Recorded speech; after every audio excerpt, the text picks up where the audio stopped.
Urgente, urgentíssimo, até que enfim a verdade veio à tona a respeito daquelas narrativas da minuta do golpe que Bolsonaro pretendia dar no Estado democrático de direito que eles tanto falam. Viu, gente? Fiquem comigo até o final para vocês saberem de toda a verdade.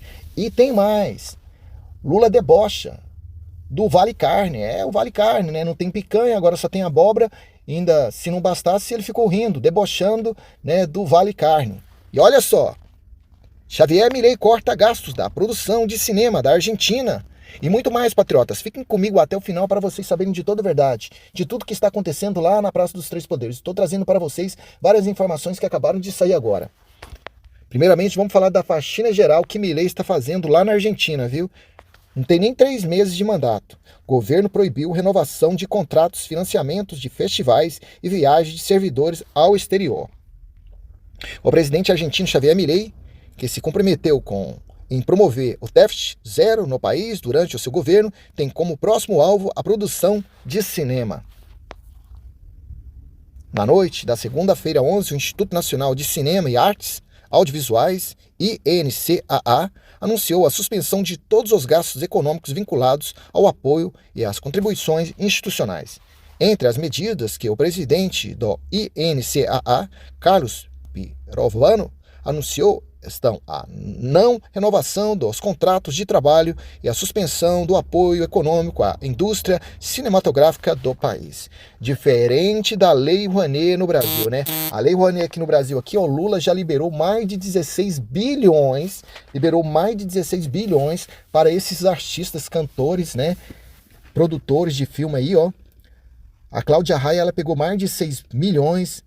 O Didi, né, dos Trapalhões, né, que não tem de graça, não tem mais nada, pegou mais de 5 milhões para ele criar um museu para ele e vários outros aí, ó, mais de 16 bilhões. Tô falando bilhões. Enquanto isso, do outro lado, o Javier Milei, meu irmão, tá cortando todos os gastos, fazendo uma faxina geral, mandou fechar, né, um jornal de telecomunicação que tinha mais de 50 anos, comunista, socialista, que estava atendendo só um anseio da Kirchmann, mandou reduzir os gastos, né, do governo, do antigo governo. Agora ele convocou as Forças Armadas para fazer uma faxina geral nos 4 cantos da Argentina, viu, para colocar definitivamente aquelas facções criminosas, né, que estão aí dando trabalho para a população. Gente, um caminhar da carruagem, do jeito que o Milei está fazendo, não vai demorar 1 ano, 2 anos, a Argentina vai estar do modelo de El Salvador, moço. El Salvador, viu?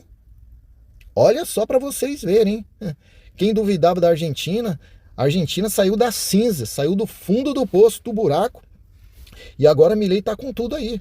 Ele está fazendo uma faxina geral, colocando a Argentina nos trilhos. E vocês acham que quando chegar perto do mandato do Milei e ele for concorrer às eleições, quantos %, né, de votação, de apoio à população vai dar para ele? Com certeza ele vai ser reeleito, né? Com certeza.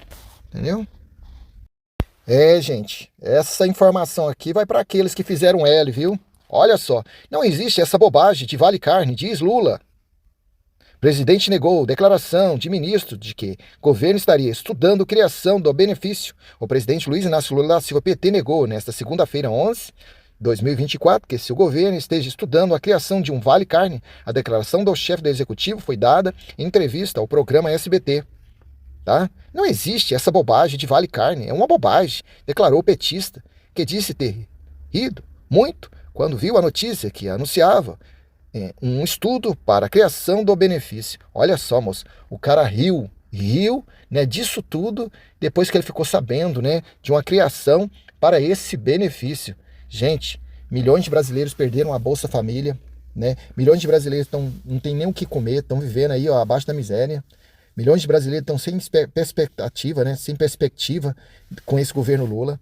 E esse cara ainda pega e debocha ainda, né, da carne que ele prometeu, falando, olha, se eu for eleito, vocês vão ter o direito de comer picanha. Entendeu? Rapaz, acabou, moço. Nem abóbora. E o cara ainda ficar debochando, rindo. Olha, gente, isso é sério, viu? Isso é grave, gravíssimo, viu? Já que ele não pode dar picanha, não pode dar um vale carne para as pessoas, mas também não debocha também não, né? Também não debocha, falou, gente, infelizmente, o governo está numa situação muito delicada, não é dessa vez que a gente vai poder fazer o Vale Carne, mas quem sabe num futuro próximo. Nem isso ele fez foi rir, debochar, gente. Aí é para acabar mesmo, viu? Até que enfim a verdade veio à tona. Urgente, em novo depoimento, Mauro Cid negou ter participado de reunião para dar um golpe. O ex-ajudante de ordem de Jair Bolsonaro, Mauro Cid, diz que o ex-presidente se reuniu com generais após perder as eleições de outubro do ano passado, mas negou ter participado do encontro em que o alto escalão das Forças Armadas teria debatido os termos da minuta de um golpe de Estado. A declaração ocorreu durante o depoimento à Polícia Federal, na noite desta segunda-feira 11. Até a última atualização desta reportagem, Cid, que chegou à sede da Polícia Federal por volta das 15 horas, ainda se encontrava no prédio da corporação. Mais de 8 horas depois, ele foi chamado para depor após investigadores apontarem inconsistências nos relatos da delação premiada fechada por ele em setembro de 2023 e nos depoimentos de outros envolvidos, principalmente do ex-comandante do Exército, general Freire Gomes.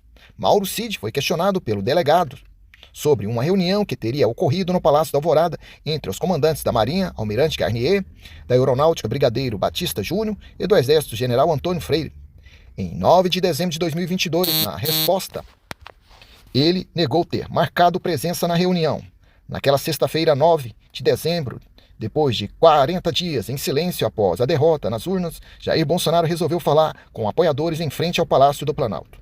Ao som de um coro dos populares gritando "Eu autorizo", o então presidente, que deixaria o cargo dentro de alguns dias, disse que tudo dará certo no momento oportuno e afirmou que, entre as funções dele como presidente da República, uma era ser o chefe supremo das Forças Armadas. As Forças Armadas são essenciais em qualquer país do mundo, sempre disse, ao longo desses 4 anos, que as Forças Armadas são o último obstáculo para o socialismo. Gente, o presidente Bolsonaro, em momento algum, ele fez declaração dizendo que caso Lula assumisse o cargo de presidente do Brasil, ele iria dar um golpe juntamente com as Forças Armadas. Eu não vi isso. Pelo contrário, o que eu vi nesses 4 anos, que Bolsonaro disse que iria obedecer às 4 linhas da Constituição e que ele não iria passar por cima. Foi isso que eu vi em todas as manifestações que Bolsonaro esteve. E outra coisa, se fosse para ele fazer alguma coisa, era para ele ter feito quando ele era presidente do Brasil, sabe? Ele largou o cargo de presidente do Brasil, foi embora para os Estados Unidos, ficou 3 meses lá. Ele não quis interagir nas redes sociais porque ele sabia o que tinha acontecido com Trump lá nos Estados Unidos em 2020. Poderia acontecer com ele. Então ele ficou na dele, na dele. Agora, eles estão aí criando narrativas. A primeira coisa foi que depois que Cid foi lá depor a Polícia Federal no primeiro depoimento, os jornalecos espalharam um monte de narrativa sem pé e sem cabeça, dizendo que através da delação do Cid, sem provas, né, sem nada, Bolsonaro tinha preparado um golpe contra o tal Estado Democrático de Direito, contra Lula, contra o seu governo. Para com isso, gente, para com isso. E outra coisa, né, eles proibiram o Mauro Cid de ir às redes sociais, de falar a respeito de tudo que está acontecendo. Calou a boca do rapaz, entendeu? E outra coisa, eu fiquei sabendo essa semana agora, quem é advogado do Cid, ajudante Jorge, é nada mais nada menos do que um advogado comunista socialista, que ele estava muito nervoso porque toda vez que o advogado dava uma entrevista para o Jornaleco, ele falava coisa com coisa que não tinha nada a ver com as coisas que o Cid falava. E ele brigou com o advogado, falou, você não pode falar umas coisas dessas, eu não autorizei você falar isso em meu nome, você está falando coisa que não é verdade. Deu para vocês entenderem, gente, as narrativas que estão em andamento?